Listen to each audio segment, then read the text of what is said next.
서울의 겨울바람은 뼈를 애는 듯했다. 희미한 가로등 불빛이 거미줄처럼 얽힌 전선 아래 낡고 축축한 골목길을 간신히 비추고 있었다. 박하나, 그녀는 18이었다.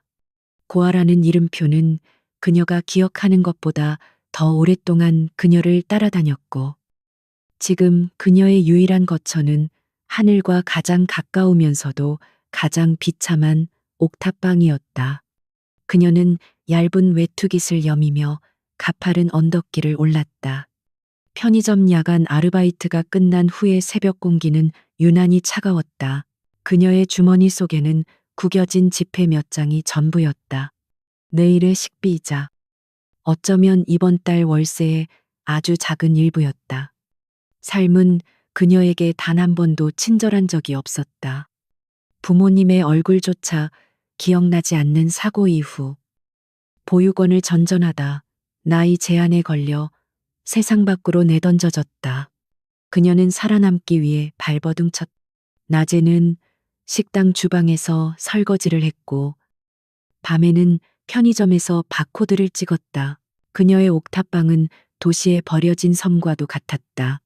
곰팡이 쓴 벽지와 한기가 스며드는 얇은 창문. 하지만 그곳은 하나가 유일하게 다리를 뻗고 누울 수 있는 공간이었다.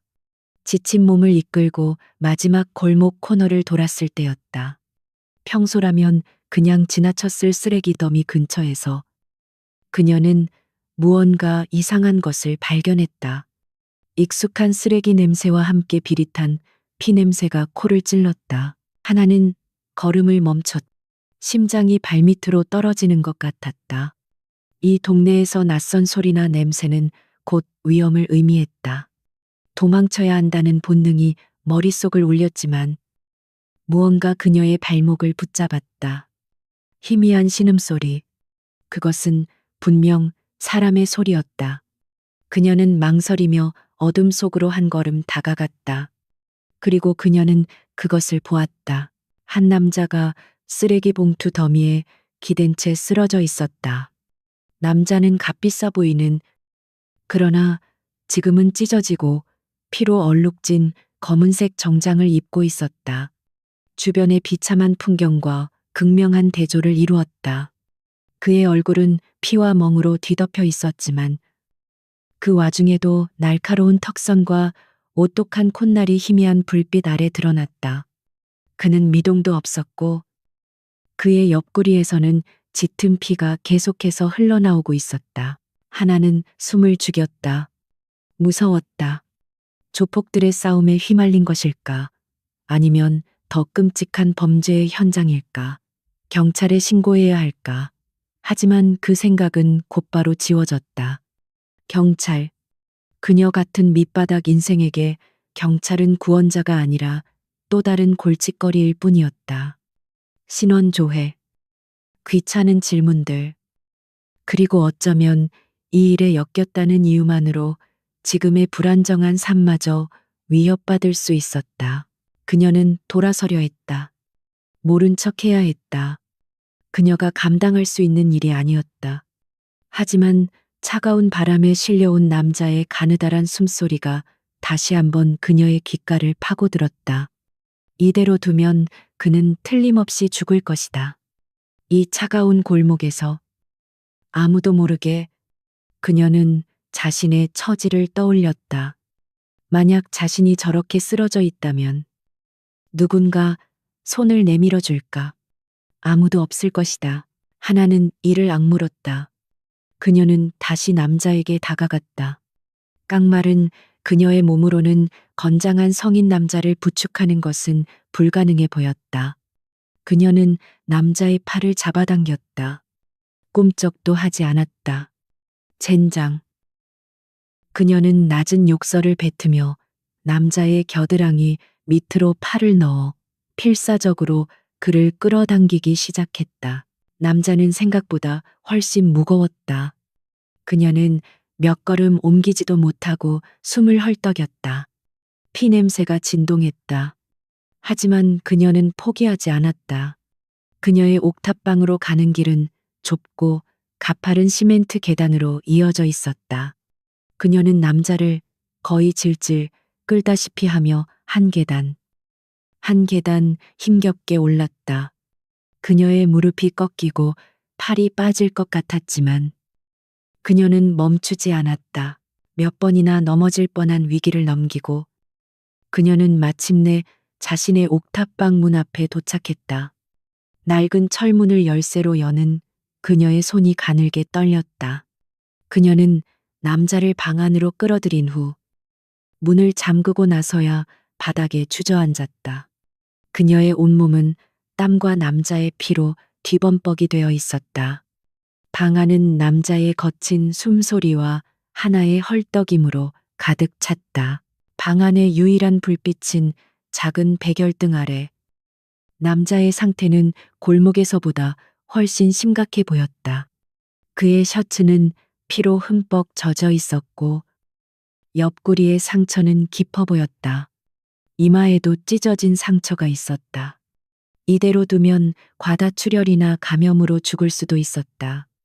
병원에 데려갈 돈은 당연히 없었다. 그녀가 할 수 있는 일은 많지 않았다. 하나는 잠시 망설였다. 그리고 자리에서 일어나 자신의 유일한 재산이 들어있는 작은 돼지 저금통을 집어들었다. 그녀는 망설임 없이 저금통을 바닥에 내리쳤겠다. 짤랑거리는 소리와 함께 동전과 10,000원짜리 지폐 몇 장이 흩어졌다. 그녀는 그것을 허둥지둥 주워 담았다. 월세를 내기 위해 몇 달간 모은 돈이었다. 그녀는 그것을 주머니에 쑤셔 넣고 다시 밖으로 달려나갔다. 새벽 늦게까지 문을 여는 약국은 동네에서 꽤 멀리 떨어져 있었다. 그녀는 차가운 밤 공기를 가르며 미친 듯이 달렸다. 약국에 도착한 그녀는 숨을 몰아쉬며 소독약, 거즈, 붕대, 그리고 항생제 연고를 샀다. 해열제도 잊지 않았다. 약사의 의아한 시선을 애써 무시하며 그녀는 돈을 지불하고 다시 옥탑방으로 뛰어왔다. 주머니는 이제 완전히 비어버렸다. 방으로 돌아온 하나는 물을 끓여 수건을 적셨다. 그녀는 조심스럽게 남자의 피 묻은 셔츠를 잘라냈다.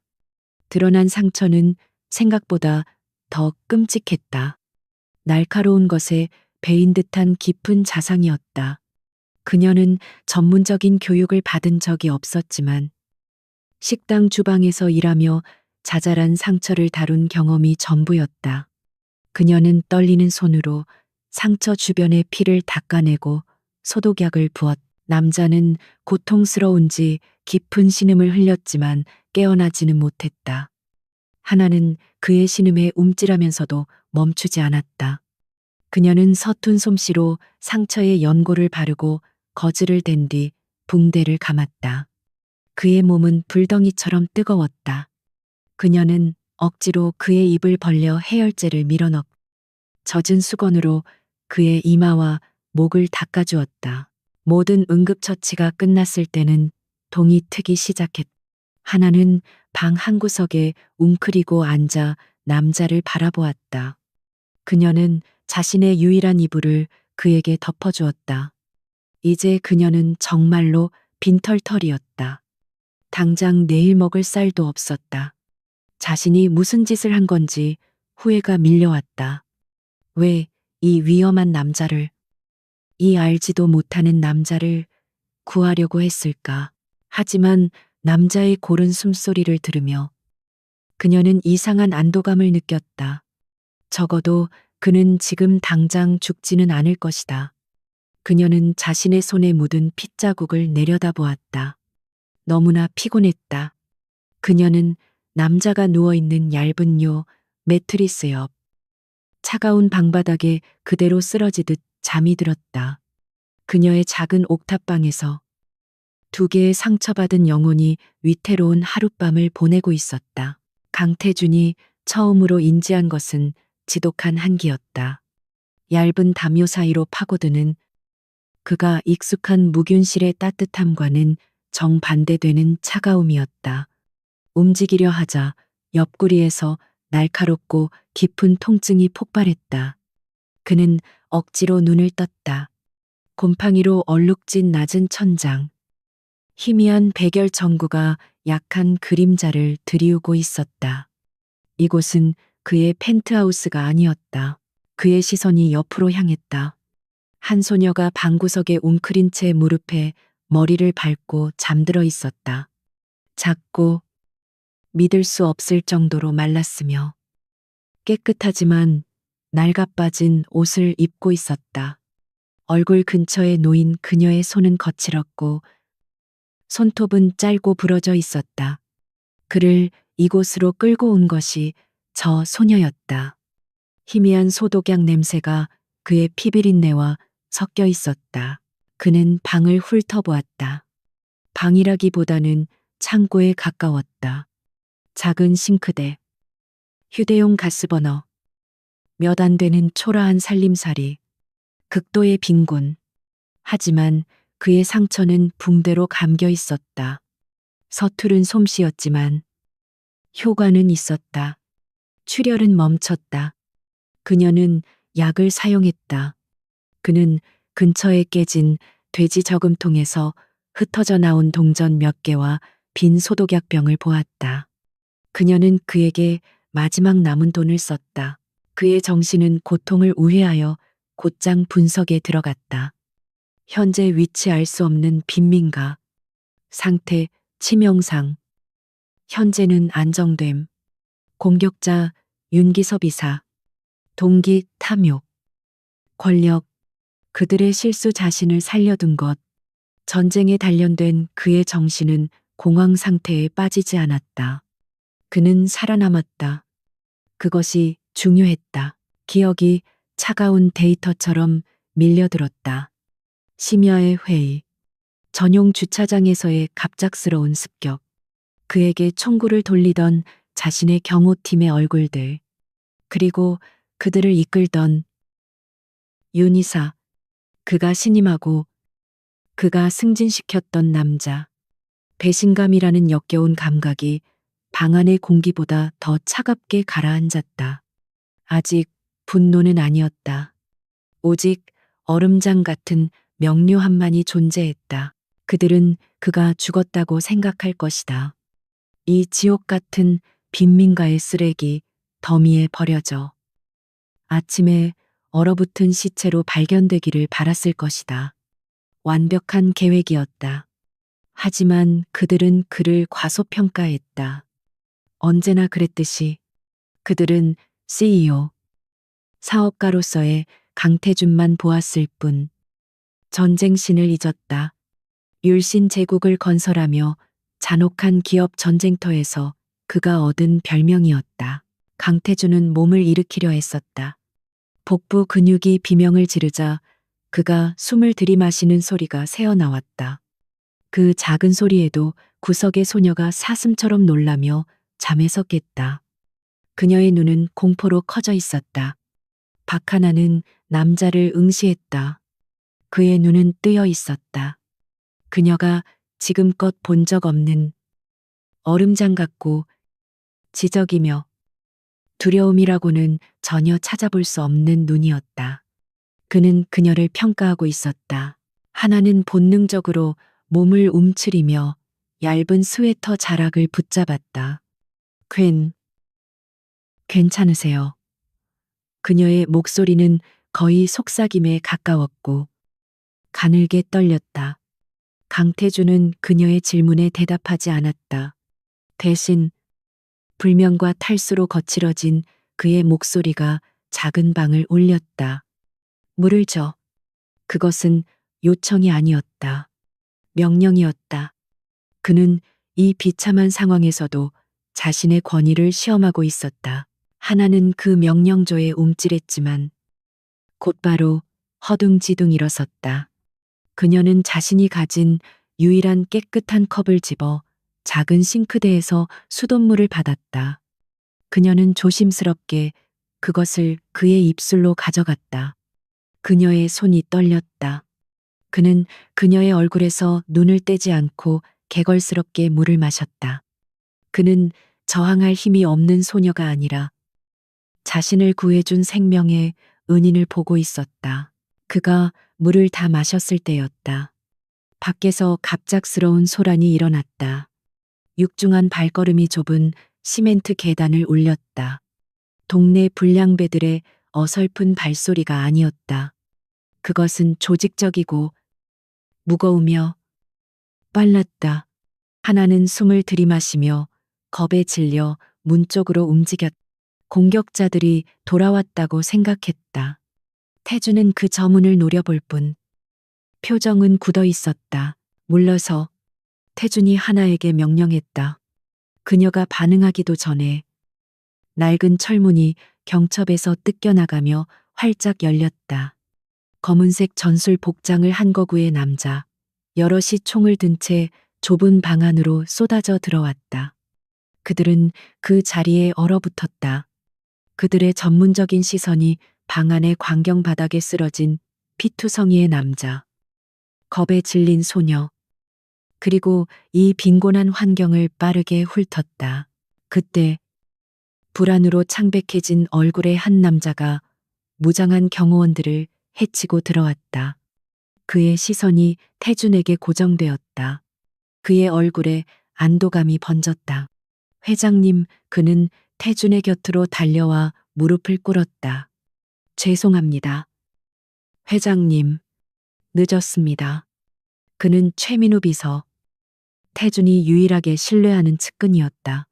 배신자의 무리 밖에 있던 유일한 사람이었다. 상황은 태준의 목소리는 이미 힘이 실려 있었다. 대부분 통제했습니다. 이윤이사는 현재 확보 시도 중입니다. 최 비서는 뒤따라 들어온 응급 의료팀에게 신호를 보냈다. 그들은 휴대용 들것과 최신 의료 장비들을 들고 신속하게 움직였다. 그들은 태준의 몸에 붙어 있던 하나의 서툰 붕대를 잘라내고 정맥 주사 라인을 확보하기 시작했다. 하나는 벽에 기댄 채 얼어붙어 이 모든 활동의 소용돌이 속에서 투명 인간이 된 듯했다.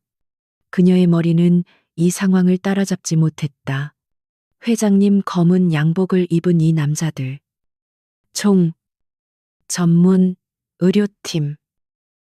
그들은 그녀의 세계에 속한 존재들이 아니었다. 마치 영화 속 한 장면 같았다. 최 비서는 이미 전화를 걸어 날카롭게 지시하고 있었다. 율신 의료원 VVIP 펜트하우스를 준비시켜. 강태준 회장님이시다. 지금 당장. 율신, 강태준. 그 이름이 하나의 귓가에 울렸다. 불가능한 이름이었다. 율신 그룹의 전쟁신 강태준. 한국 최대의 방위 산업 및 기술 대기업을 무에서 일궈낸 그림자 속의 천재. 극도로 사생활을 숨기지만 가끔 비즈니스 뉴스 일면을 장식하는 남자. 무자비한 만큼이나 뛰어난 인물로 소문난 사람. 그녀는 자신이 쓰레기 더미에서 끌어낸 남자를 바라보았다. 그녀가 상처를 닦아주고 그녀의 바닥에서 잠들었던 남자. 그 남자가 강태준이라고. 그녀는 다리에 힘이 풀려 벽을 타고 그대로 주저앉았다. 숨이 가빠왔다. 이 엄청난 현실의 무게가 그녀를 짓눌렀다. 그녀는 자신이 값싼 항생제를 사다 바른 그녀가 사는 이 동네 전체를 수천 번은 살 수 있는 사람이라는 것을 깨달았다. 의료팀이 그를 들것에 실으려 할 때 태준의 시선이 그녀를 찾았다. 방 안은 혼란스러웠지만 그의 눈은 차분하게 그녀의 겁에 질린 눈을 붙잡았다. 그가 입을 열었다. 그의 목소리는 혼란을 뚫고 명확하게 들려왔다. 최 비서. 예. 회장님. 최 비서가 고개를 숙였다. 태준은 하나에게서 시선을 떼지 않았다. 저 아이도 데려가. 그의 시선이 다처럼 그녀를 그 자리에 고정시켰다. 그녀가 날 구했다. 그것은 또 다른 명령이었다. 전쟁신은 깨어났고 그는 이미 전장을 재배열하고 있었다. 그의 목숨을 구한 이 작은 소녀는 그가 예상치 못했던 유일한 변수였으며 이제 그의 변수가 되었다. 박하나는 자신이 어떻게 병원에 도착했는지 거의 기억하지 못했다. 그녀는 최 비서의 지시에 따라 경호원 중 한 명에게 이끌려 검은색 세단 뒷좌석에 탔다. 그녀의 옥탑방과는 다른 차원의 공기를 가진 차였다. 가죽 냄새와 희미하고 값비싼 방향제 냄새가 났고 너무나 조용해서 자신의 심장 소리만 들리는 듯했다. 그녀는 흙과 피가 묻은 자신의 옷이 고급스러운 시트를 더럽힐까봐 몸을 움츠렸다. 그녀가 도착한 곳은 율신의료원 VVIP 병동의 최상층이었다. 그곳은 병원이라기보다는 5성급 호텔의 펜트하우스 스위트처럼 보였다. 그녀는 강태준이 실려 들어간 메인룸 옆에 작은 방에 배정받았다. 방은 그녀의 옥탑방보다 몇 배는 컸고 개인 욕실과 폭신한 침대가 있었다. 잠시 후 한 간호사가 들어와 그녀에게 샤워를 하고 새 옷으로 갈아입으라고 정중하지만 단호하게 말했다.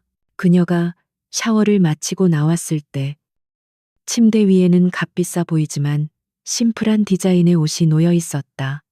그녀는 자신의 낡은 옷이 이미 사라진 것을 발견했다. 마치 그녀의 과거를 지우려는 듯한 신속한 처리였다. 하나는 새 옷을 입고 방 한가운데 서 있었다. 이 모든 것이 비현실적이었다. 그녀는 창밖으로 펼쳐진 서울의 야경을 멍하니 바라보았다. 자신이 구한 남자는 지금 저 너머 다른 방에서 수술을 받고 있을 것이다. 그녀는 이제 어떻게 되는 걸까? 이틀이 지났다. 하나는 그 방에서 한 발짝도 나가지 못했다. 식사는 정해진 시간에 정확히 배달되었고 간호사가 가끔 들어와 그녀의 건강 상태를 확인했다. 아무도 그녀에게 말을 걸지 않았고 그녀가 구한 남자에 대한 소식도 들려주지 않았다. 그녀는 완벽하게 고립되었다. 두려움과 불확실성이 그녀를 짓눌렀다. 어쩌면 그녀는 증인으로서 감금된 것일지도 모른다. 사흘째 되는 날 아침, 최민우 비서가 그녀를 찾아왔다. 그는 여전히 창백하고 지쳐 보였지만 완벽하게 다려진 양복을 입고 있었다. 박하나 양. 그가 그녀의 이름을 불렀다. 그녀가 고개를 끄덕였다. 회장님께서 깨어나셨습니다. 지금 뵙기를 원하십니다. 하나의 심장이 쿵 내려앉았다. 그녀는 최 비서를 따라 복도를 걸어 강태준의 병실로 향했다. 병실 문이 열리자 그녀는 숨이 멎는 듯했다. 그곳은 그녀가 머물던 방과는 또 다른 차원이었다.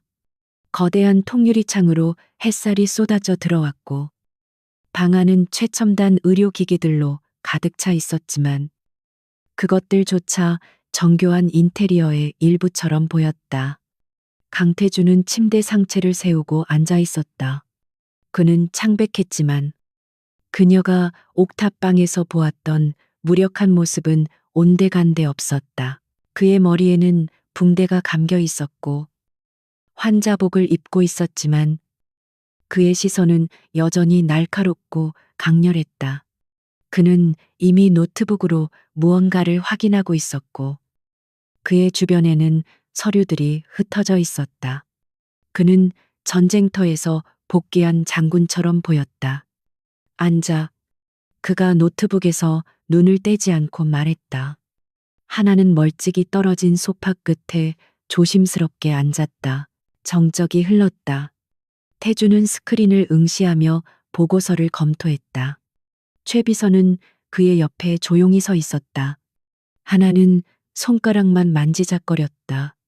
박하나, 18, 고아, 옥탑방 거주, 아르바이트 3개.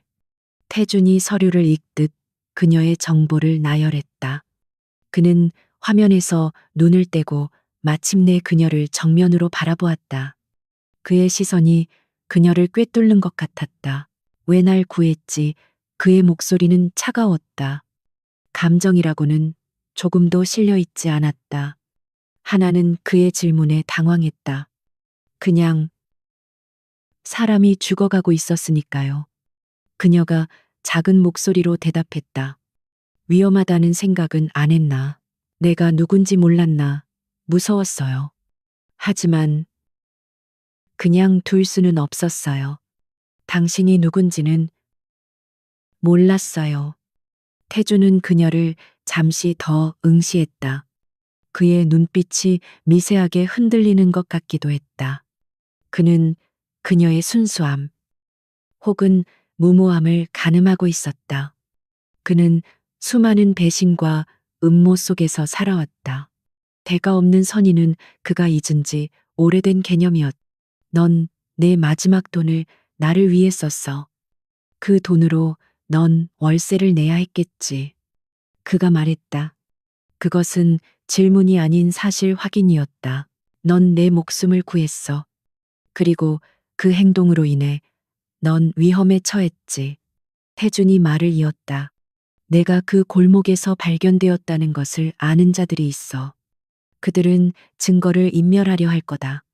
넌 그들에게 목격자이자 나의 유일한 약점이다. 하나의 얼굴이 하얗게 질렸다. 그녀는 그저 사람을 구했을 뿐인데 이제 그녀의 목숨이 위험하다는 것을 깨달았다. 보상금을 원하나 평생 먹고 살 수 있을 만큼의 돈을 줄 수 있어. 그걸 받고 아무도 모르는 곳으로 사라져도 좋다. 태준이 제안했다. 돈. 하나는 그 말에 고개를 들었다. 돈은 그녀가 평생 갈망했던 것이었다. 하지만 지금 이 순간 돈을 받고 도망치는 것은 그녀를 다시 혼자로 만들 뿐이었다. 저는 모르겠어요. 태주는 그녀의 대답을 예상한 듯 했다. 돈은 널 지켜주지 못해. 적어도 내 적들로부터는. 그는 잠시 침묵했다. 그리고 그가 내놓은 제안은 하나가 상상할 수 있는 모든 것의 범위를 벗어났다. 내가 너에게 다른 제안을 하지. 계약이다. 최 비서가 서류 가방에서 미리 준비된 문서를 꺼냈다. 널 내 딸로 입양하겠다. 하나의 머릿속이 하얘졌다. 입양. 그녀는 자신의 귀를 의심했다. 뭐라고 하셨어요? 법적인 절차를 통해 넌 내 딸이 된다. 박하나가 아니라 강하나가 되는 거다.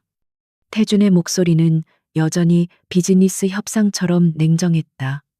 이유를 묻는 건가? 그는 잠시 창밖을 바라보았다. 난 평생을 전쟁터에서 살았다. 배신이 일상이었지. 넌 내가 잊고 있던 것을 상기시켰어. 그리고 난 내 생명의 은인이 하찮은 이유로 사라지는 것을 원치 않는다. 그는 다시 그녀를 바라보았다. 내가 널 입양하는 순간 넌 율신그룹의 보호막 안으로 들어오게 된다. 넌 내 유일한 가족이 될 거다. 감히 널 건드릴 수 있는 자는 아무도 없겠지. 이것은 감상적인 제안이 아니었다. 그것은 전략적인 보호 조치이자 어쩌면 이 공허한 재벌 총수의 삶에 의미를 부여하려는 시도였다. 그는 그녀의 순수함을 지키고 싶었고 동시에 그것을 자신의 성벽 안에 두고 싶었다. 내가 너에게 주는 것은 안전, 교육, 그리고 네가 상상할 수 없는 미래다. 내가 너에게 바라는 것은 그저 내 딸로 존재하는 것. 그것뿐이다. 하나는 혼란스러웠다. 그녀는 아무것도 가진 것이 없었다. 잃을 것도 없었다. 이 남자는 그녀에게 가족이라는 그녀가 감히 꿈꿔본 적도 없는 것을 제안하고 있었다. 비록 그것이 계약의 형태일지라도 그녀는 그의 눈에서 차가움 속에 기묘한 진심을 보았다. 제가 정말 그래도 될까요? 그녀가 떨리는 목소리로 물었다.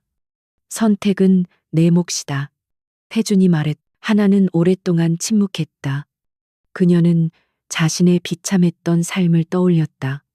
추운 옥탑방, 배고픔, 외로움, 그리고 눈앞에 이 남자. 그녀는 심호흡을 했다. 하겠어요. 그녀가 말했다. 당신의 딸이 되겠어요. 태준의 입가에 거의 알아차릴 수 없는 희미한 미소가 스쳤다. 좋다. 최 비서. 절차 진행해. 일주일 후. 강태준은 퇴원했다. 법적인 절차는 율신의 법무팀에 의해 빛의 속도로 진행되었다. 박하나는 공식적으로 강하나가 되었다. 그녀는 태준의 차를 타고 그의 저택으로 향했다. 서울 외곽의 산자락에 위치한 그 저택은 성채와도 같았다. 높은 담벼락과 삼엄한 경비 시스템이 외부 세계와 그곳을 완벽하게 분리했다. 차가 멈추고 문이 열렸을 때 하나는 압도당했다. 거대한 저택 앞에는 검은색 유니폼을 입은 사용인들이 도열해 있었다. 그들의 중심에는 중년의 여성이 서 있었다. 그녀는 머리를 단정하게 쪽지고 안경을 쓴 감정을 읽을 수 없는 얼굴을 하고 있었다. 회장님, 돌아오신 것을 환영합니다. 그녀가 깊이 고개를 숙였다. 노집사, 태준이 고개를 끄덕였다. 이쪽은 강하나, 내 딸이다. 오늘부터 이 집에서 지낼 거다. 노집사의 시선이 하나에게로 향했다. 그녀의 눈빛은 하나를 위아래로 훑었다. 경멸이나 놀라움은 없었다. 오직 차가운 평가만이 존재했다. 알겠습니다. 아가씨, 방을 준비해 두었습니다. 그녀의 목소리는 태준에게 하던 것과 미묘하게 달랐다.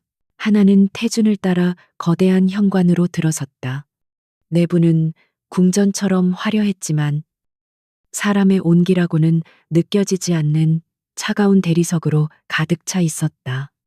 노 집사는 다른 사용인들에게 눈짓을 했고 그들은 조용히 흩어졌다. 아가씨의 방은 2층 동쪽 끝입니다. 필요한 것이 있다면 저에게 말씀하십시오. 노 집사가 사무적으로 말했다. 하나는 자신의 새 방으로 안내받았다. 그녀의 옥탑방 10개를 합친 것보다 더 큰 방이었다.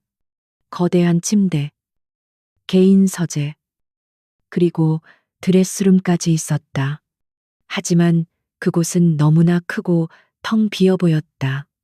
태주는 자신의 서재로 바로 향했고 하나는 그 거대한 방에 홀로 남겨졌다.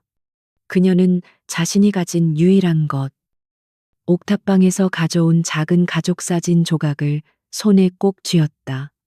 그녀는 재벌의 딸이 되었지만 그 어느 때보다 더 외롭고 이질적인 존재가 된 기분이었다. 강하나의 새로운 삶은 시차 적응처럼 혼란스러웠다. 그녀는 밤낮이 바뀐 것이 아니라 존재 자체가 뒤바뀐 세계에 던져졌다. 아침은 더 이상 편의점 폐기 음식의 냄새로 시작되지 않았다. 대신 노집사의 기계적인 노크 소리와 함께 들어오는 정갈한 아침 식사로 시작되었다. 그녀가 입을 옷은 이미 완벽하게 준비되어 있었고 그녀가 가야 할 곳은 정해져 있었다. 그녀의 하루는 상류층 자제들을 위한 1:1 교습으로 채워졌다. 영어, 프랑스어, 경영학 기초, 심지어는 식사 예절과 미술사까지. 강태주는 그녀가 강하나라는 이름에 걸맞은 교양을 갖추기를 원했다. 하지만 이 모든 과정은 또 다른 형태의 고립이었다. 그녀의 옥탑방은 추웠지만 그녀의 공간이었다. 이 거대한 저택은 따뜻했지만 모든 것이 빌려온 것 같았다. 교사들은 그녀를 아가씨라고 불렀지만 그들의 눈에는 숨길 수 없는 의구심이 서려 있었다. 밑바닥에서 갑자기 솟아오른 이 소녀에 대한 호기심과 은근한 무시였다. 특히 함께 수업을 듣게 된 다른 재벌가의 아이들은 노골적이었다. 그들은 하나 앞에서 대놓고 속삭였다. 저 애가 강태준 회장이 데려왔다는 그 애래. 어느 고아원에서 입양한 거지 천박해 보여. 하나는 그들의 말을 묵묵히 견뎌냈. 그녀는 식당 주방에서 쏟아지는 욕설과 편의점 진상 손님들의 무례함에도 단련되어 있었다. 하지만 이것은 다른 종류의 폭력이었다. 비단 옷을 입고 향수를 뿌린 채 웃는 얼굴로 던지는 날카로운 유리 조각들이었다. 그녀는 움츠러들기보다 교과서에 더욱더 파고들었다. 살아남아야 했다. 이곳이 옥탑방이든 궁전이든 생존의 법칙은 다르지 않았다. 한편 서울의 중심부 율신그룹의 유리타워 꼭대기층에서 강태준은 자신만의 전쟁을 시작했다. 그의 복귀는 율신그룹 전체에 차가운 충격을 안겼다. 그가 쓰러졌다는 소문이 퍼지기도 전에 그는 멀쩡히 회장실에 앉아 있었다. 하지만 그의 눈은 이전보다 더 차갑고 무자비해져 있었다. 전쟁신이 전장에 복귀한 것이다. 그의 첫 번째 명령은 그룹 전체의 보안 시스템을 전면 교체하고 자신의 개인 경호팀을 해체하는 것이었다. 배신자들은 이미 최비서의 팀에 의해 처리되었지만 태주는 뿌리까지 파헤치기로 결심했다.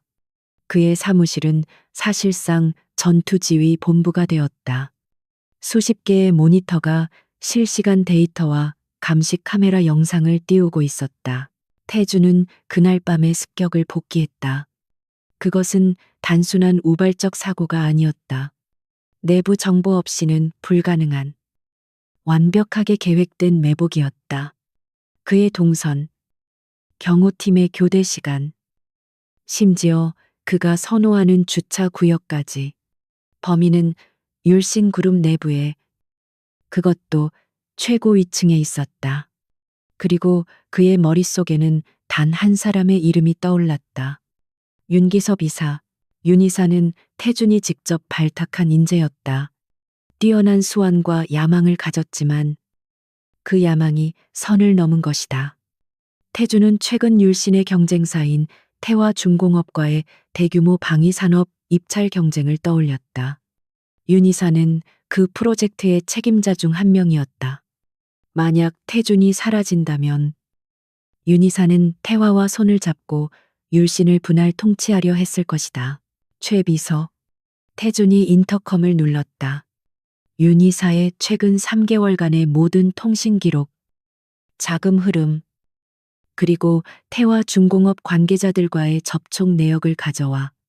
공식적인 루트가 아니라 그림자 팀을 이용해. 그림자 팀은 율신그룹 내에서도 극소수만 아는 태준의 직속 비공식 정보팀이었다. 그들은 합법과 불법의 경계를 넘나들며 태준의 눈과 귀 역할을 했다. 태준은 하나를 이 위험한 소용돌이에서 철저히 격리시켰다. 그는 저택에 돌아올 때면 피비린내 나는 전쟁터의 갑옷을 벗어두었다. 그는 하나와 저녁 식사를 함께하려 노력했다. 거대하고 긴 식탁의 양 끝에 앉아 나누는 식사였다. 정적은 무거웠다. 오늘 수업은 어땠지? 태준이 물었다. 그의 목소리는 여전히 무뚝뚝했지만 그것은 그가 아는 유일한 관심의 표현이었다. 괜찮았어요. 경영학 기초가 조금 어렵지만요. 하나는 학교에서의 따돌림에 대해서는 한마디도 하지 않았다. 그녀는 이 남자가 자신을 구하는데 이미 너무 많은 에너지를 썼다는 것을 알았다. 그녀는 그의 짐이 되고 싶지 않았다. 그녀는 이 거대한 성에서 자신의 자리를 스스로 찾아야 했다. 그녀는 강태준의 딸이라는 역할에 적응해야 했다. 모르는 게 있으면 물어봐.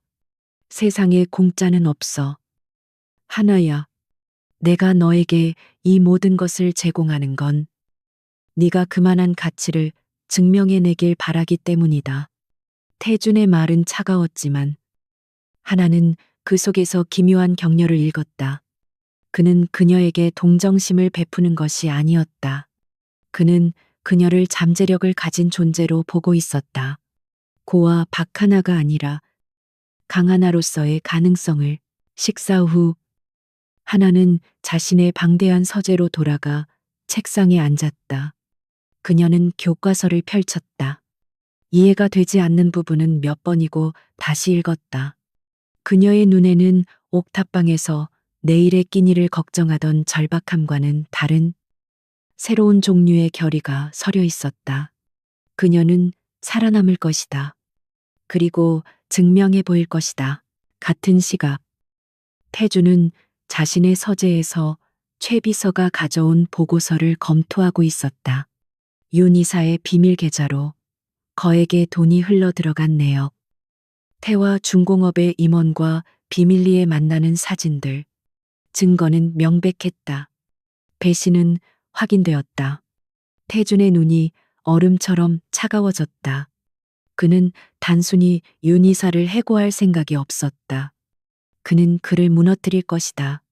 그가 감히 자신의 제국을 넘보고 자신의 목숨을 노린 대가를 치르게 할 것이다. 태주는 인터컴을 다시 눌렀다. 최 비서, 윤 이사가 총괄하는 모든 프로젝트의 데이터를 백업하고 그의 사무실에 대한 24시간 감시를 시작해. 그리고 태화 중공업이 가장 탐내는 우리 차세대 드론 기술 프로메테우스의 가짜 설계도를 윤 이사의 접근 경로에 흘려놔. 이것은 단순한 복수가 아니었다. 함정이었다. 태주는 창밖의 어둠을 바라보았다. 그는 윤 이사가 이 미끼를 물고 경쟁사에게 넘기려 할 것을 알았다. 그것이 그에게 필요한 마지막 확인 사살이었다. 그는 자신의 손으로 직접 배신자의 숨통을 끊을 준비를 하고 있었다. 그는 자신의 저택 2층 동쪽 끝방에서 불이 꺼지는 것을 보았다. 하나가 잠자리에 든 모양이었다. 그는 잠시 동안 그 불빛이 사라진 자리를 응시했다. 저 작은 아이. 그의 건조한 삶에 예고 없이 뛰어든 변수. 그는 그녀를 지켜야 했다. 자신의 더러운 전쟁터로부터. 그는 자신의 손에 피를 묻히는 일은 자신이 할 테니. 그녀는 그저 빗속에서 살아가기를 바랐다. 강태주는 다시 모니터로 시선을 돌렸다. 전쟁신의 밤은 이제 막 시작되고 있었다. 강태준이 율신그룹 내부의 암초를 제거하기 위해 차가운 전쟁을 벌이는 동안 그의 적 또한 숨을 고르고 있었다. 윤기섭 이사는 자신의 은신처에서 강태준이 살아 돌아왔다는 소식을 듣고 치를 떨었다. 그 쓰레기 더미에서 살아남다니. 전쟁신이라는 별명이 빈말이 아님을 실감했다. 자신의 배신은 이제 돌이킬 수 없는 일이 되었고 강태준은 분명 자신을 사냥하기 시작했을 것이다. 윤 이사는 공포에 질렸지만 동시에 생존을 위한 교활함이 그의 머릿속을 채웠다. 강태준을 정면으로 상대하는 것은 불가능했다.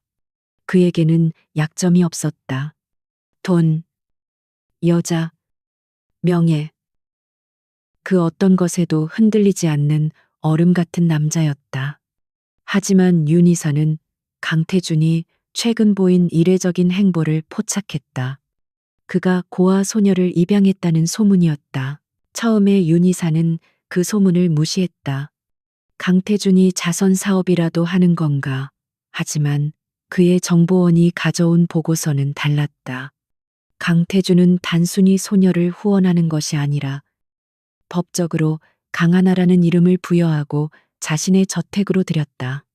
그것은 단순한 변덕이 아니었다.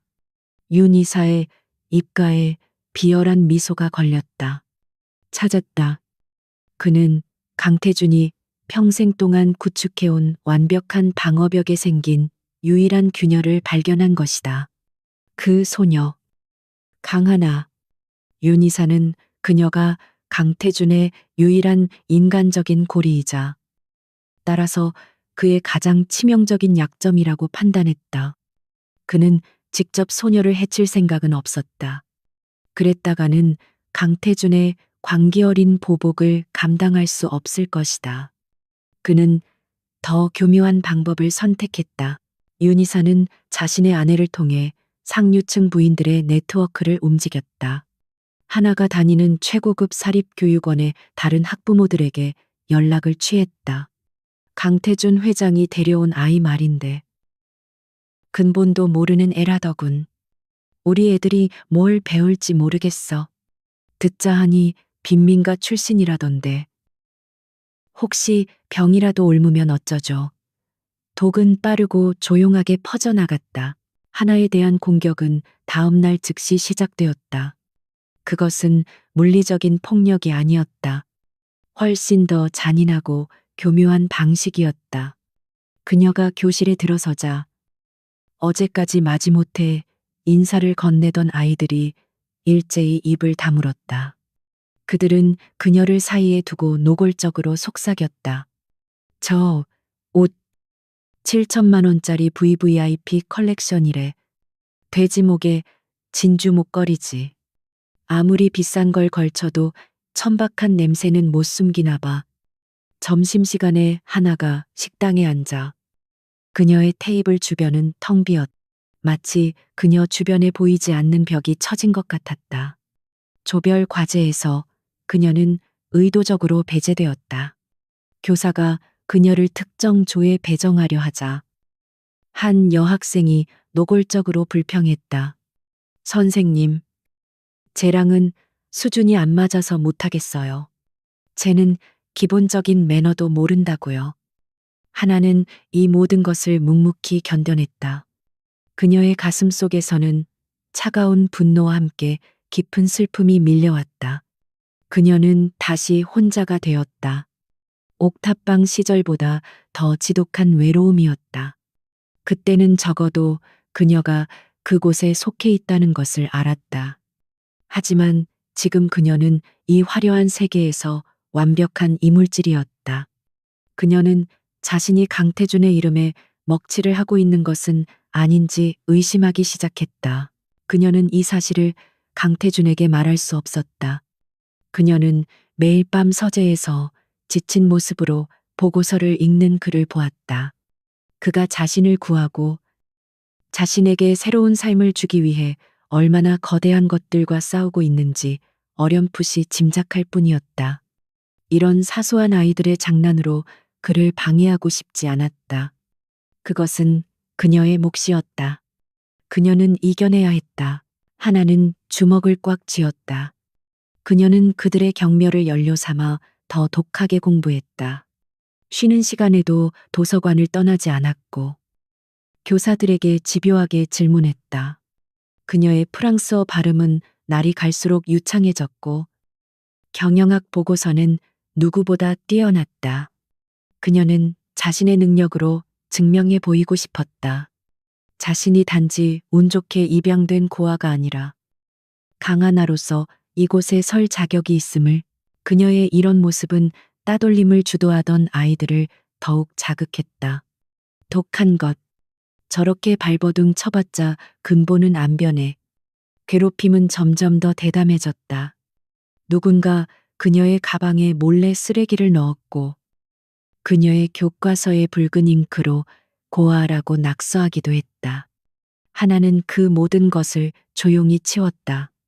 그녀의 침묵과 인내는 그녀의 연약함이 아니라 끔찍한 가난 속에서 살아남으며 터득한 강인함의 증거였다. 윤 이사는 이 모든 상황을 멀리서 보고받았다. 그는 자신의 계획이 순조롭게 진행되고 있다고 생각했다. 소녀는 무너지고 있었다.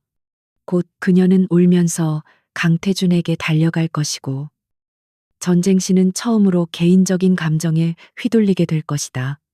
그때가 바로 그가 강태준의 사업적 판단력을 흐리게 만들고 프로메테우스 설계도를 훔쳐낼 절호의 기회였다.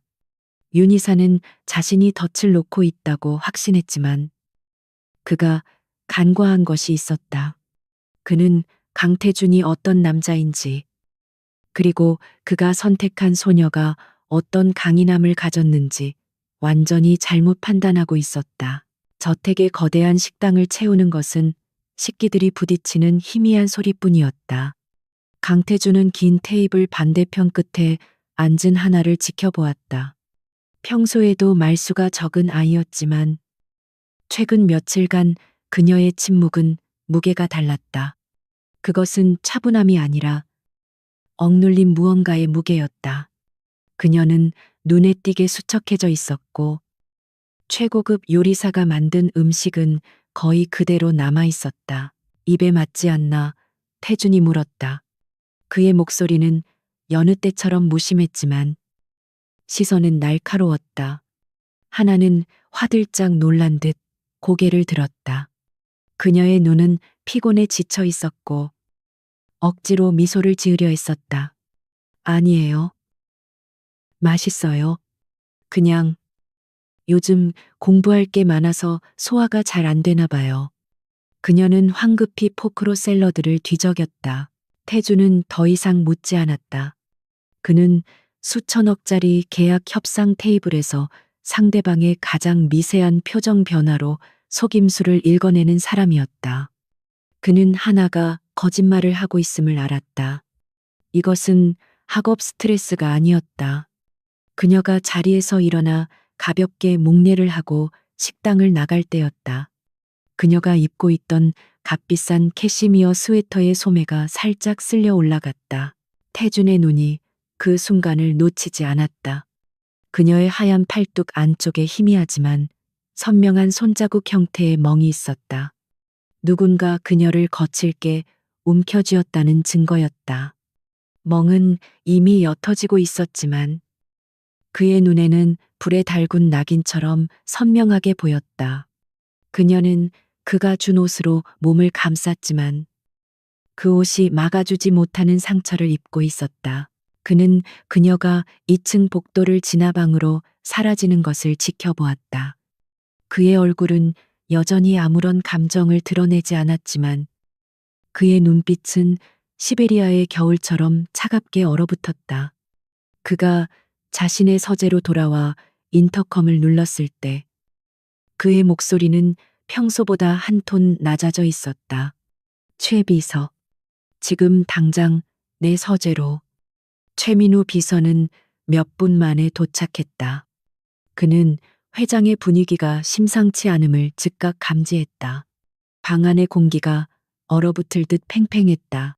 태주는 거대한 창밖에 어둠을 등지고 서 있었다. 하나에게 무슨 일이 있는지 알아봐. 그가 말했다. 요청이 아니었다. 그 학교에서 누가 강하나를 괴롭히는지 학생들, 학부모들, 관련된 모든 인간들, 그림자 팀을 써 최 비서는 놀라움을 애써 감췄다. 회장이 그림자 팀을 개인적인 일, 그것도 아가씨의 학교 생활을 조사하는데 쓰라고 명령한 것은 전례 없는 일이었다. 내일 아침까지 내 책상 위에 보고서가 올라와 있어야 해. 태준의 목소리가 이어졌다. 단 하나의 사소한 것도 놓치지 마. 알겠습니다. 회장님. 최 비서는 묵직한 긴장감을 느끼며 서재를 빠져나왔다. 최 비서는 그날 밤 한숨도 자지 못했다. 그림자 팀은 즉시 움직였다. 그들은 유령처럼 움직였다. 학교의 보안 시스템은 종이장처럼 뚫렸고 상류층 학부모들의 비공개 소셜 미디어 그룹 채팅방, 학생들의 메신저 대화 내용이 실시간으로 수집되었다. 데이터는 어둠 속에서 빛으로 끌려 나왔다. 다음 날 이른 아침, 최 비서는 태준의 책상 앞에 섰다. 태준은 밤새 서재를 떠나지 않은 듯했다. 그의 앞 모니터에는 하나의 얼굴 사진 옆으로 관계도가 거미줄처럼 펼쳐지고 있었다. 보고 드립니다. 최 비서의 목소리는 침착했지만 그가 가져온 내용에 무게감에 눌려 있었다. 보고는 충격적이었다. 그것은 단순한 따돌림이 아니었다. 조직적이고 악의적인 심리적 공격이었다. 주동자는 이소진, 태준의 경쟁사 임원의 딸이었다. 하지만 더 중요한 것은 그 배후였다. 이소진의 어머니는 다른 학부모들 사이에서 악의적인 소문을 퍼뜨린 주동자입니다. 그리고 그녀는 윤기섭 이사의 아내와 매주 만나는 사이입니다. 모니터에는 그들이 나눈 메신저 대화 내용이 떠올랐다. 윤 이사 부인 그 아이. 빈민가 출신이라면서요. 강 회장도 참. 취향 독특해. 이소진 모말도 마세요. 우리 소진이가 뭘 배울까봐 겁나요.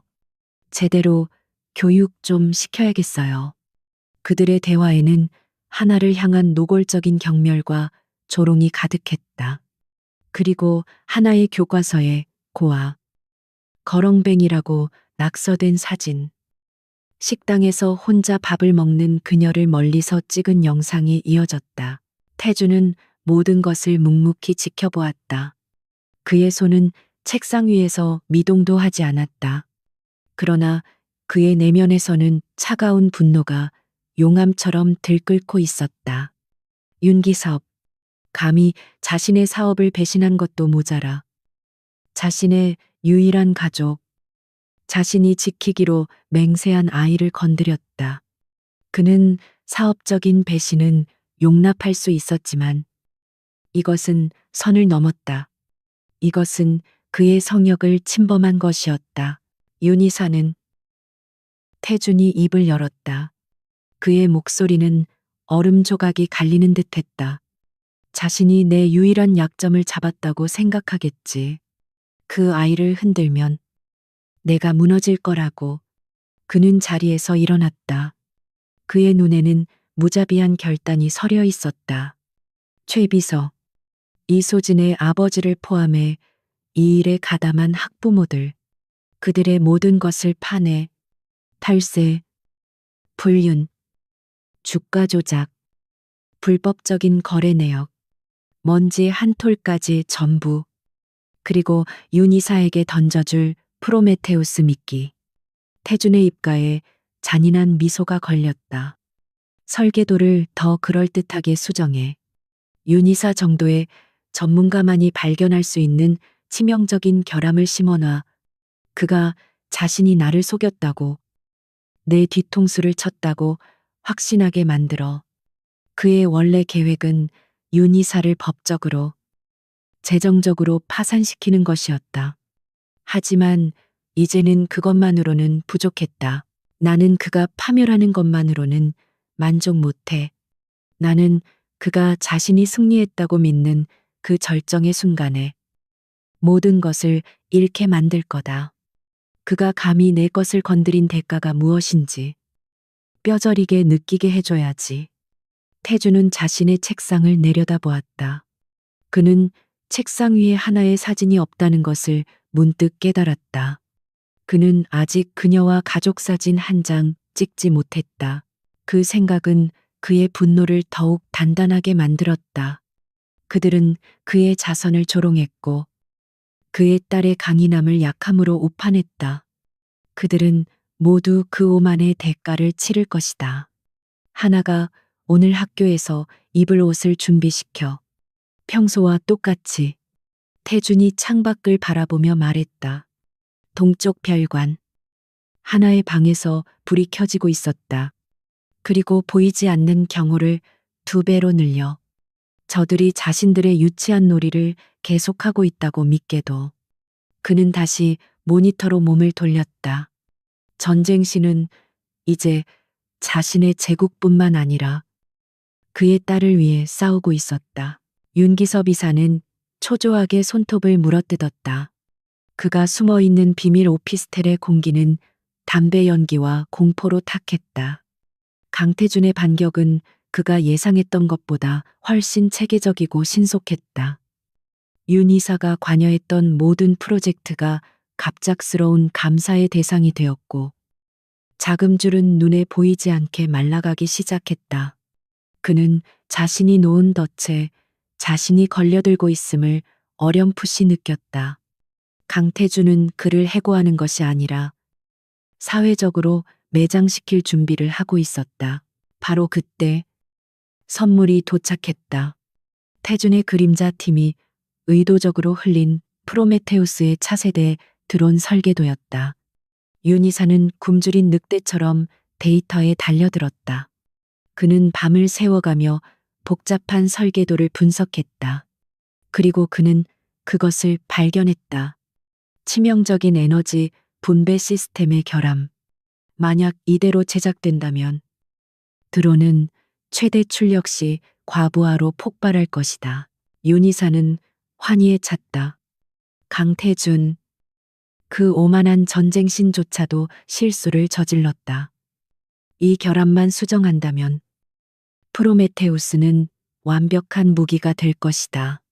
그는 이것이 태화 중공업의 자신을 증명하고 강태준에게 치명타를 날릴 수 있는 마지막 카드라고 확신했다. 그는 태준이 심어놓은 진짜 함정 경쟁사의 시스템과 연결될 때만 활성화되는 자폭 코드은 꿈에도 눈치채지 못했다. 태화 중공업 측에서도 압박이 들어왔다. 강태준이 돌아온 이상 시간이 없다.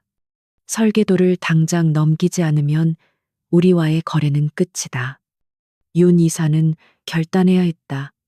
그는 이 기술을 넘기고 해외로 도피할 자금을 받아야 했다. 하지만 그러기 위해서는 강태준의 시선을 완벽하게 돌릴 압도적인 미끼가 필요했다. 강하나를 향한 교내 괴롭힘은 너무 느리고 유치했다. 소녀는 생각보다 강했다. 윤이사는 더 이상 망설일 시간이 없었다. 그는 최후의 수단을 쓰기로 결심했다. 납치. 그는 자신의 내부 보안팀이 아닌 과거에 연줄이 있던 해외 용병 출신들로 구성된 전문팀을 고용했다. 돈이면 무슨 짓이든 하는 그림자 속의 인간들이었다. 그의 계획은 치밀했다. 그는 율신의 다른 연구시설에 폭탄 테러 위협이 있다는 가짜 정보를 흘려 강태준의 주력 보안팀을 그쪽으로 유인했다. 그리고 그의 용병팀은 하나가 매일 개인 교습을 마치고 저택으로 돌아오는 한적한 길목에 매복했다. 그는 하나를 다치게 할 생각은 없었다. 그녀는 그의 가장 강력한 인질이자 보험이었다. 그날 오후 하나가 탄 방탄세단이 익숙한 숲길을 지나고 있었다. 그녀는 차창 밖의 풍경을 멍하니 바라보며 그날 배운 경영학 원론을 떠올리고 있었다. 태준이 보이지 않게 강화한 경호팀, 그녀는 알지 못했지만 그녀가 탄 차 외에 2대의 차량이 더 그녀를 엄호하고 있었다. 평소와 다름없이 경계를 섰다. 그때였다. 도로 한가운데에 쓰러진 나무가 길을 막고 있었다. 운전사가 차를 세우는 순간 숲속에서 검은 복면을 쓴 남자들이 쏟아져 나왔다. 그들은 단순한 납치범이 아니었다. 자동 소총과 섬광탄으로 무장한 용병들이었다. 공격이다 아가씨를 보호해 경호팀장의 외침과 함께 총성이 울려 퍼졌다. 경호원들은 필사적으로 싸웠다.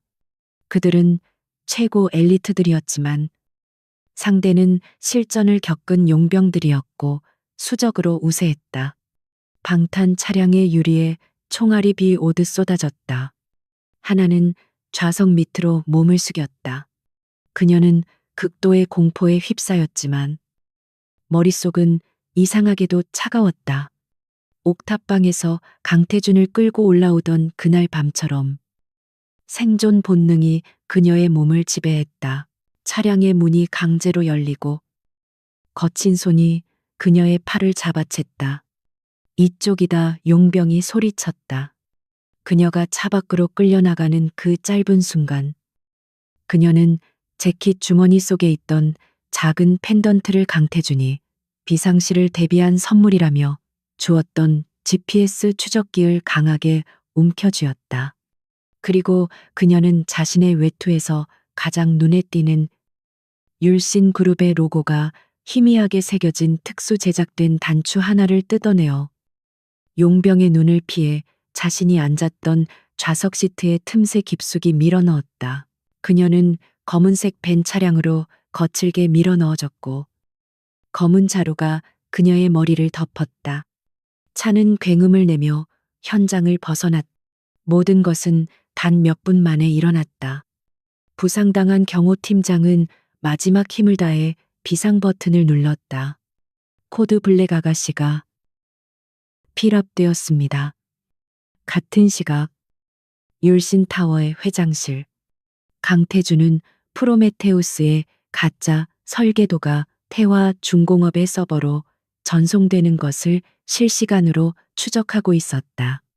완벽했다. 윤 이사는 미끼를 물었다. 바로 그때 그의 책상 위에 놓인 직통전화가 찢어지는 듯한 붉은 빛을 발산했다. 코드 블랙. 그의 삶에서 단 한 번도 울린 적 없던 비상 신호였다. 그는 수화기를 들었다. 최 비서의 다급한 보고가 들려왔다.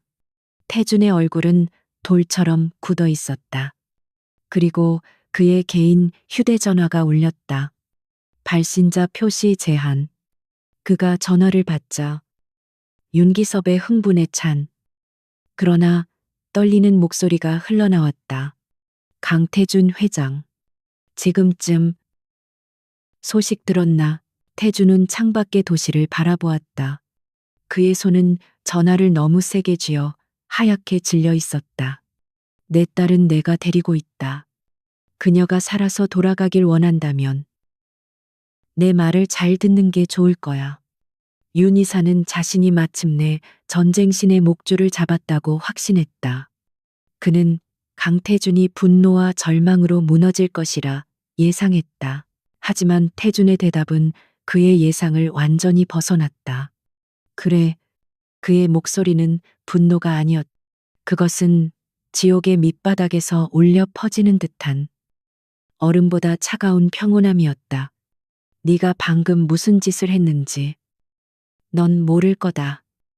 윤기섭, 넌 방금 내 마지막 탈출구를 내 손으로 불태웠어. 태준은 전화를 끊었다. 그의 눈에는 더 이상 사업가의 계산이 남아있지 않았다. 오직 파괴적인 분노만이 타오르고 있었다.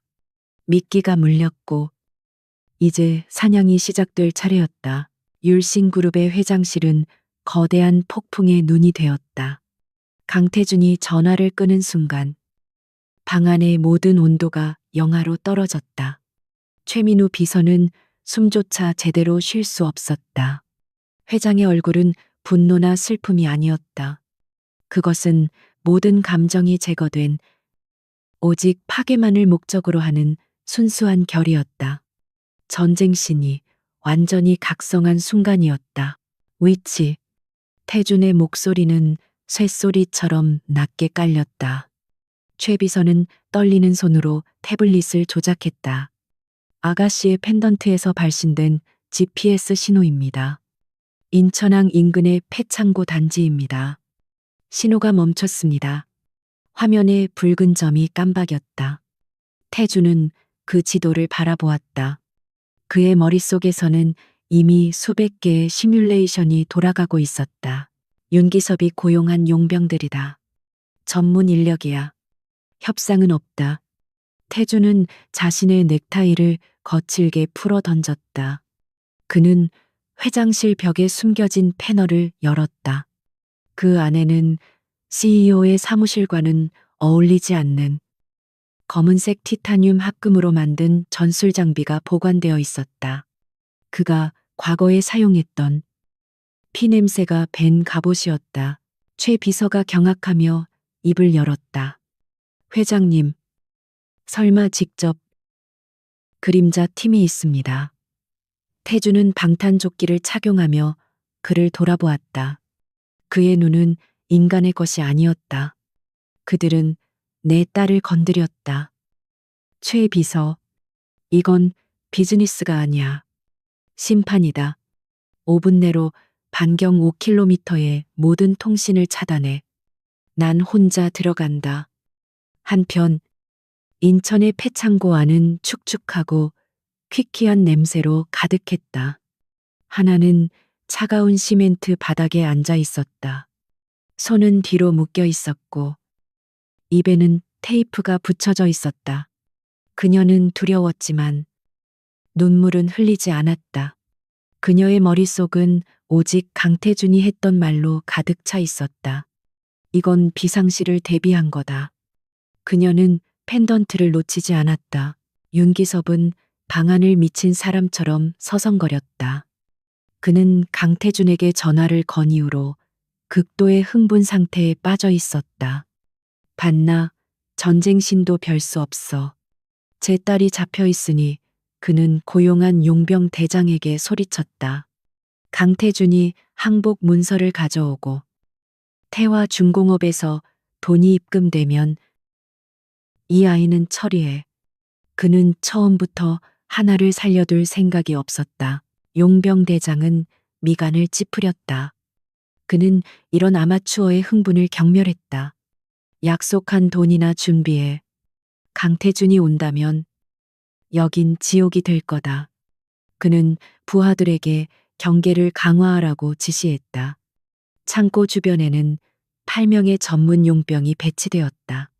그들은 자신들의 실력을 믿었지만 그들이 상대해야 할 것이 무엇인지 알지 못했다. 바로 그 순간 창고 단지 전체의 조명이 일제히 꺼졌다. 완전한 어둠이 내렸다.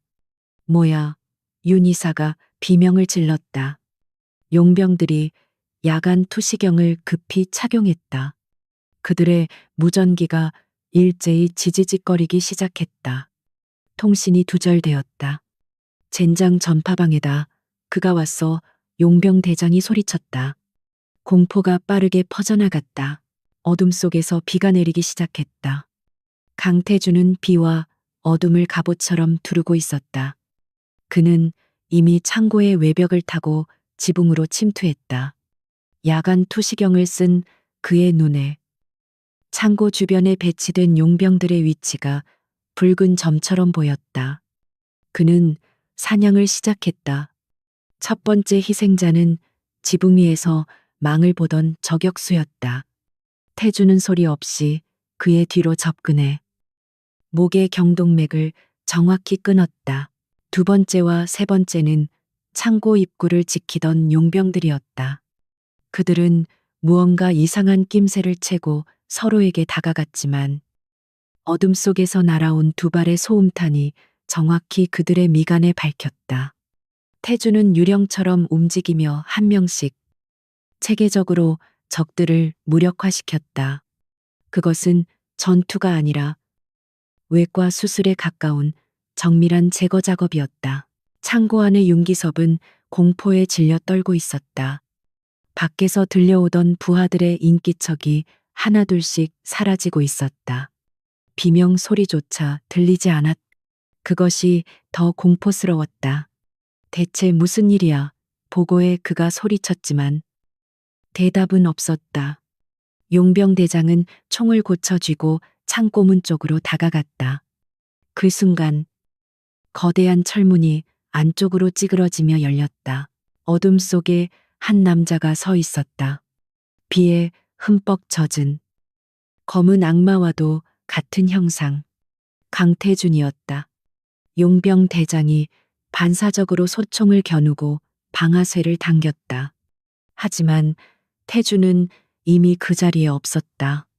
그는 그림자 속으로 사라졌다가 용병 대장의 등 뒤에서 나타났다. 용병 대장은 반응할 시간조차 없었다. 태준의 전투 단검이 그의 척추 신경을 절단했다. 이제 창고 안에는 강태준과 윤기섭 그리고 묶여있는 하나. 단 세 사람만 남았다. 윤기섭은 마지막 남은 용병의 시체가 바닥에 쓰러지는 것을 보며 히스테릭하게 웃기 시작했다. 그는 권총을 꺼내 하나의 머리에 겨누었다. 오지 마. 강태준 한 발짝만 더 다가오면 이 아이의 머리를 날려버리겠어. 태준은 어둠 속에서 천천히 걸어 나왔다. 그의 얼굴에는 피가 튀어 있었지만 그의 눈은 차갑게 빛나고 있었다. 네가 이겼다고 생각하나? 윤기섭 태준의 목소리가 창고 전체에 울렸다.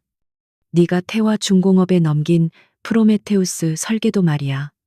윤기섭은 당황했다. 그걸 어떻게? 그 설계도 내가 준 미끼다. 태준의 입가에 잔인한 미소가 어렸다. 네가 결함이라고 생각했던 그 부분, 사실은 트로이 목마였어. 태화의 바보들이 네가 넘긴 그 파일을 실행하는 순간 내 바이러스가 그들의 메인 서버를 통째로 삼켜버렸지. 넌 내 경쟁사를 내 손으로 파괴해 준 거야. 고맙군. 윤이사.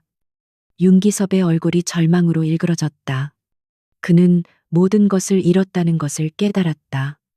돈, 명예, 그리고 유일한 탈출구까지. 그는 자신이 강태준의 거대한 손바닥 위에서 놀아났다는 것을 깨달았다. 네, 이 악마 같은 놈, 그는 이성을 잃고 하나를 방패 삼아 총을 난사하기 시작했다. 하지만 태준은 이미 움직이고 있었다. 총알이 그의 방탄조끼를 스쳤지만 그는 고통을 무시하고 돌진했다. 그는 윤기섭이 하나를 방패로 삼기 전에 그의 팔을 꺾었다. 뼈가 부러지는 끔찍한 소리가 울려 퍼졌다. 윤기섭이 비명을 지르며 총을 놓쳤다. 태주는 그를 바닥에 내리꽂았다. 그는 윤기섭을 죽이지 않았다. 죽음은 너무 쉬운 잡이었다. 대신 그는 윤기섭의 양쪽 무릎과 어깨를 정확히 파괴했다. 다시는 두 발로 서거나 두 손으로 무언가를 쥘 수 없도록. 넌 감옥에서 평생 네가 저지른 짓을 후회하게 될 거다. 네가 감히 내 것을 건드린 대가를. 모든 것이 끝났다. 창고 안은 다시 정적이 찾아왔다. 오직 윤기섭의 고통스러운 신음소리만 울려 퍼졌다. 태주는 그에게서 등을 돌렸다. 그는 구석에서 이 모든 것을 공포와 경이로움이 뒤섞인 눈으로 지켜보던 하나에게 다가갔다. 그녀는 떨고 있었다. 태주는 피 묻은 손으로 그녀의 입에 붙은 테이프를 떼어내고 그녀를 묶은 밧줄을 단검으로 잘랐다. 그는 아무 말도 하지 않았다. 그는 피와 비로 얼룩진 자신의 전술 재킷을 벗어 떨고 있는 그녀의 작은 어깨에 덮어주었다. 재킷은 그녀에게 너무 컸지만 따뜻한 온기가 전해졌다. 괜찮다. 그가 처음으로 내뱉은 말이었다. 목소리는 거칠었지만 그 안에는 그가 평생 느껴보지 못한 안도감이 담겨 있었다. 하나는 그를 올려다보았다.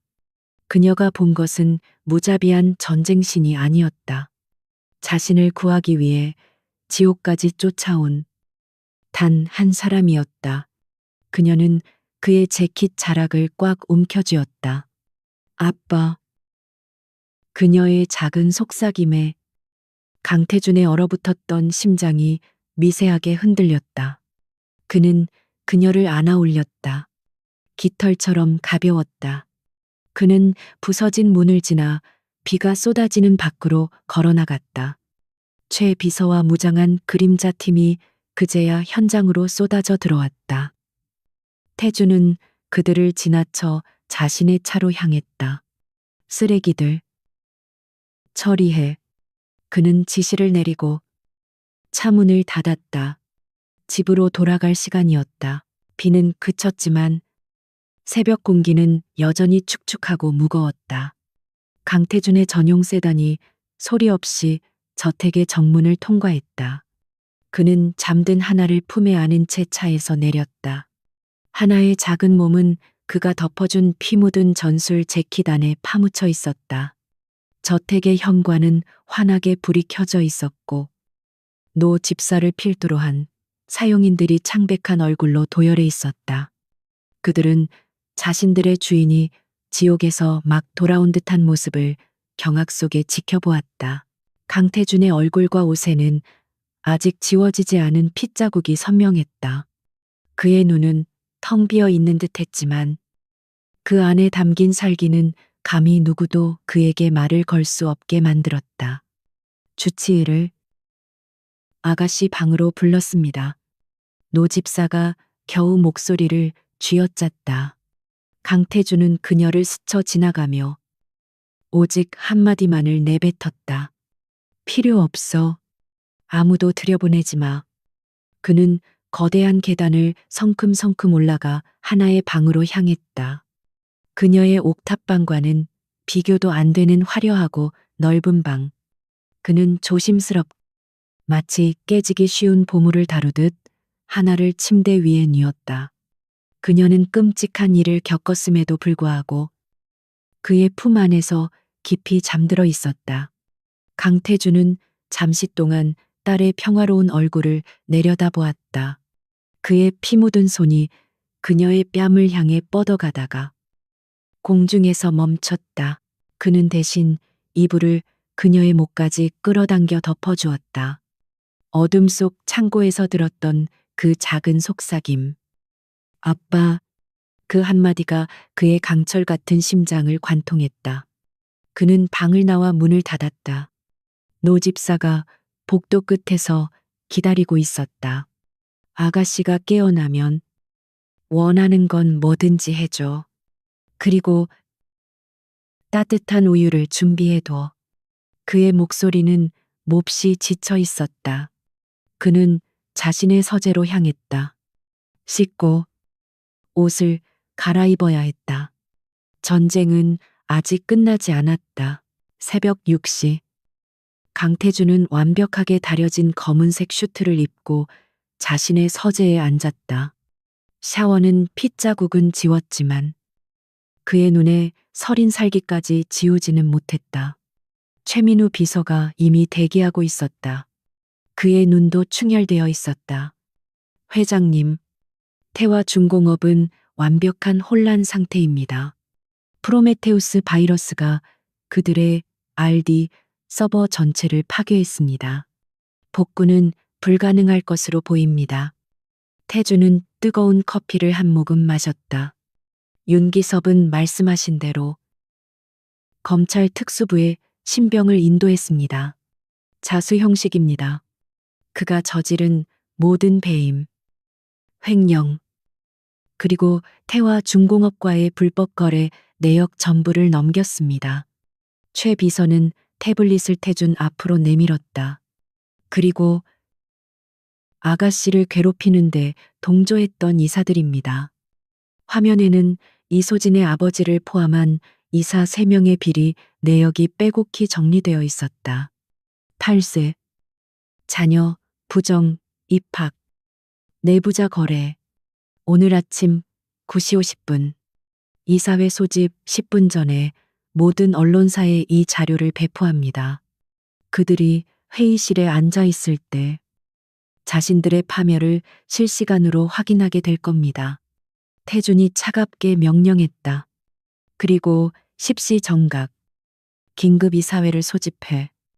오전 10시 율신그룹 최고층 이사회실. 공기는 얼음장처럼 차가웠다. 평소라면 서로의 안부를 물으며 여유를 부렸을 이사들은 지금 자신의 휴대전화에서 터져 나오는 속보에 얼굴이 굳어 있었다. 이소진의 아버지는 땀으로 셔츠가 젖어들고 있었다. 회의실 문이 열리고 강태준이 들어섰다. 그는 평소처럼 테이블 끝에 앉지 않고 방중앙에 오늘 긴급 이사회를 소집한 이유는 율신 내부의 암을 도려내기 위함입니다. 그의 목소리는 스피커를 통하지 않고도 회의실 전체를 울렸다. 그는 최 비서에게 턱짓했다. 메인 스크린이 켜졌다. 처음 나타난 것은 윤기섭 이사의 얼굴이었다. 그리고 그가 태화중공업 관계자와 비밀리에 접촉하는 사진. 거액의 자금이 오간 계좌 내역이 순서대로 떠올랐다. 윤기섭 이사는 회사의 핵심 기술인 프로메테우스를 적대 기업에 넘기려 했습니다. 한 이사가 믿을 수 없다는 듯 중얼거렸다. 증거도 없는. 바로 그 순간 스크린에는 윤기섭이 태화 측과 통화하며 설계도를 넘기는 조건으로 돈을 요구하는 녹취 파일이 재생되었다. 이사들의 얼굴이 하얗게 질렸다. 하지만 태준의 목소리가 한층 더 낮아졌다. 그의 배신은 여기서 끝나지 않았습니다. 스크린의 화면이 바뀌었다. 총격으로 벌집이 된 방탄세단, 인천의 폐창고, 그리고 윤기섭이 태준에게 걸었던 전화의 녹음 파일이 재생되었다. 내 딸은 내가 데리고 있다. 이사들은 숨을 멎었다. 이것은 단순한 기업 비리가 아니었다. 그는 나의 법적 상속녀이자 내 유일한 가족인 강하나를 납치하고 살해하려 했습니다. 태준이 선언했다. 상속녀라는 단어가 이사들의 귀에 대모처럼 밝혔다. 그들이 무시하고 조롱했던 그 고아 소녀가 율신의 유일한 후계자임을 강태준이 공식적으로 인정한 순간이었다. 바로 그때 회의실의 육중한 문이 열리고 서울중앙지검 특수부 검사들과 수사관들이 들이닥쳤다. 그들은 땀에 젖어 떨고 있는 이소진의 아버지와 다른 2명의 이사에게 곧장 다가갔다. 이모 씨, 박모 씨, 최모 씨, 특정 경제범죄, 가중처벌 등에 관한 법률 위반, 조세 포탈 혐의로 긴급 체포합니다. 그들이 저항할 새도 없이 수갑이 채워졌다. 그들은 끌려나가며 태준을 노려보았지만 태준의 시선은 그들에게 향해 있지도 않았다. 그는 스크린에 마지막으로 띄워진 문서를 바라보고 있었다. 윤기섭의 모든 이사직 해임 및 주주권 박탈 동의서였다. 윤기섭은 이미 검찰에서 모든 혐의를 자백했습니다. 태준이 남은 이사들을 둘러보았다. 그들은 공포에 질려 감히 고개도 들지 못했다. 율씨는 내 제국입니다. 그리고 내 제국에서 배신은 용납되지 않습니다. 특히 내 가족을 건드리는 자는 그의 선언은 절대적인 권력의 확인이었다. 전쟁신은 완벽하게 승리했다. 그는 율신의 통제권을 그 어느 때보다 확고히 했다. 하지만 태준의 마음은 이상하게도 공허했다. 이 승리는 너무나 당연한 것이었다.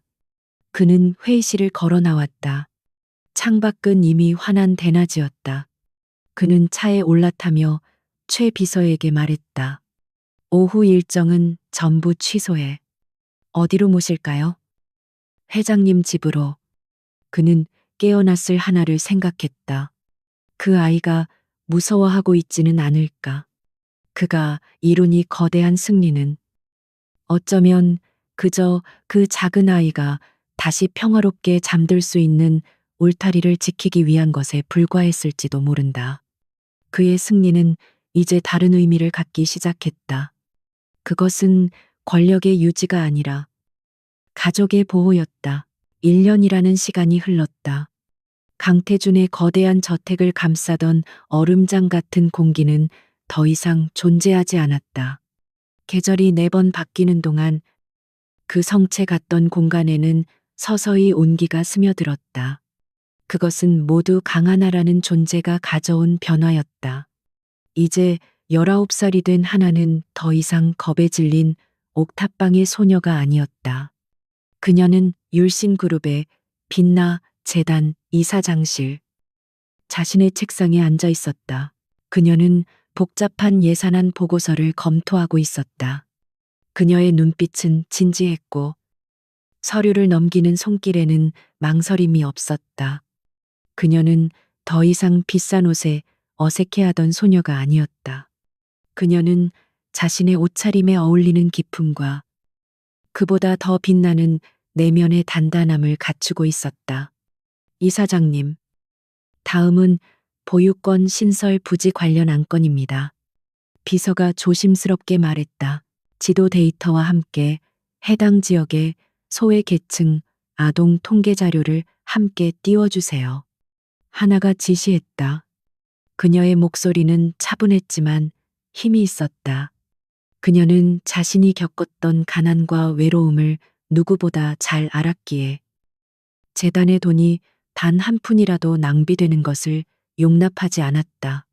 그녀는 강태준의 냉철한 분석력과 자신 본연의 따뜻한 공감 능력을 결합해 재단을 이끌고 있었다. 같은 시각 율신그룹 타워의 회장실. 강태준은 화상 연결을 통해 재단 이사회를 조용히 지켜보고 있었다. 화면 속에서 자신의 의견을 논리 정연하게 펼치는 하나를 바라보는 그의 눈빛은 그 누구도 본 적 없는 깊은 만족감으로 채워져 있었다. 그는 여전히 율신 제국의 냉혹한 전쟁신이었지만 그 제국의 심장에는 이제 하나라는 따뜻한 불씨가 자리 잡고 있었다. 아가씨께서 정말 놀랍게 성장하셨습니다. 최민우 비서가 감탄 어린 목소리로 말했다. 그는 지난 1년간의 변화를 가장 가까이에서 지켜본 증인이었다. 그 아이는 원래 강했어. 태준이 낮게 대답했다. 세상이 그 아이를 알아보지 못했을 뿐이지. 그는 화상 연결을 껐다. 그는 하나의 성장을 믿고 그녀가 스스로의 힘으로 날아오를 수 있도록 뒤에서 묵묵히 지켜볼 뿐이었다. 그들의 관계는 저택 안에서도 변해 있었다. 더 이상 거대한 식탁 양 끝에 앉아 어색한 침묵 속에서 식사하지 않았다. 그들은 이제 태준의 서재에 딸린 작은 응접실에서 혹은 날씨가 좋은 날엔 정원의 테라스에서 함께 차를 마시며 대화를 나누었다. 물론 대화의 대부분은 하나가 주도했고 태준은 듣는 쪽이었다. 아빠, 어느 날 저녁 하나가 그가 검토하던 서류를 내려다보며 말했다. 율신 바이오가 추진 중인 인수 합병 건이요. 상대 기업의 공장을 폐쇄하고 인력을 모두 해고할 계획이라고 들었어요. 태주는 미간을 찌푸렸다. 그것은 지극히 효율적인 경영 판단이었다. 그게 문제라도 되나? 그 공장은 그 지역 경제의 전부예요. 그곳이 문을 닫으면 수백 가정이 길거리로 나앉게 돼요. 하나의 목소리는 단호했다. 그녀는 그를 비난하는 것이 아니라 그가 보지 못하는 것을 보게 하려 했다. 율신이 그들의 기술력만 흡수하고 나머지는 버리는 방식. 그건 아빠의 방식이겠지만 더 좋은 방법이 있을 거예요. 태주는 오랫동안 침묵했다. 그에게 감히 경영상의 판단을 지적할 수 있는 사람은 아무도 없었다. 하지만 그는 하나의 눈을 보았다. 그곳에는 그녀가 피 묻은 골목에서 그를 바라보던 그 순수함과 용기가 여전히 담겨 있었다. 최 비서, 인수팀에게 전해 공장 폐쇄 계획은 보류한다. 고용 승계 및 시설 전환 방안을 재검토하도록. 그것은 강태준의 방식에 일어난 거대한 변화였다. 전쟁시는 여전히 승리했지만 이제 그의 승리는 파괴가 아닌 상생을 고려하기 시작했다. 그 모든 변화는 그의 딸 강하나가 가져온 것이었다. 그는 비로소 제국을 다스리는 왕에서 가정을 지키는 아버지가 되어가고 있었다. 그리고 마침내 그날이 왔다. 하나가 강태준의 저택에 처음 발을 들인 지 정확히 1년이 되는 날이었다. 저녁 만찬은 화려하지 않았지만 모든 것에 정성이 깃들어 있었다. 노 집사는 평소에 무표정한 얼굴 대신 자애로운 미소를 띠고 있었고 최 비서도 축하를 위해 자리를 함께했다. 1년 전 오늘이 기억나는군. 태준이 먼저 입을 열었다. 그는 와인잔 대신 따뜻한 차가 담긴 찻잔을 들었다. 넌 그때 이 집 전체를 합친 것보다 더 작은 방에 살고 있었지. 기억나요? 하나가 미소 지었. 그리고 아빠는 쓰레기 더미에서 죽어가고 있었고요. 그녀의 농담에 최 비서가 사례가 들릴 뻔했지만 태주는 희미하게 웃었다. 널 위한 선물이다. 그가 작은 벨벳 상자를 내밀었다. 하나가 조심스럽게 열었다. 그 안에는 화려한 보석 대신 녹슬고 낡은 옥탑방 열쇠가 하나 들어 있었다.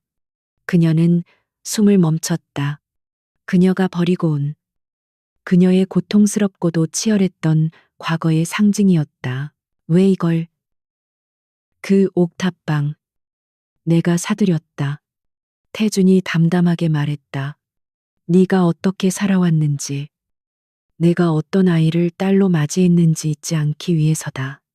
그곳은 너의 시작점이었어. 하나야. 하지만 이제 네가 돌아갈 곳은 아니야. 그는 또 다른 상자를 꺼냈다. 그 안에는 최신식 카드키가 들어있었다. 그 옥탑방이 있던 낡은 건물, 철거하고 새로 지었다. 빛나 재단의 첫 번째 자립형 보유권. 하나의 집으로 하나의 눈에 뜨거운 눈물이 고였다. 이건 그곳의 마스터키다. 너의 과거가 있던 그 자리에 이제 네가 다른 아이들의 미래를 심어줘. 그것은 강태준이 줄 수 있는 가장 완벽한 사랑의 표현이었다. 그는 그녀의 상처를 무시하거나 지우려 하지 않았다.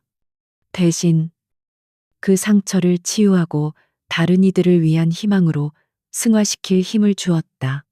하나는 자리에서 일어나 그에게 다가갔다. 그리고 그녀는 자신의 아버지를 힘껏 안았다. 고마워요. 아빠, 내가 고맙다. 딸아, 태주는 그녀의 등을 토닥였다. 그의 목소리는 그 어느 때보다 따뜻했다. 그는 세상의 모든 것을 가졌지만 이 작은 아이를 안기 전까지는 아무것도 가진 것이 없었음을 깨달았다. 차가운 재벌 총수와 가난했던 고아 소녀. 피와 배신으로 얼룩진 골목에서의 운명적인 만남은 1년이 지난 오늘 세상 그 무엇보다 단단하고 따뜻한 가족의 연으로 완성되었다. 강태준.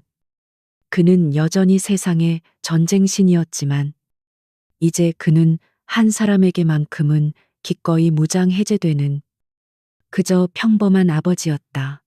그가 그녀에게 쏟는 사랑은 그의 거대한 제국만큼이나 무한했다.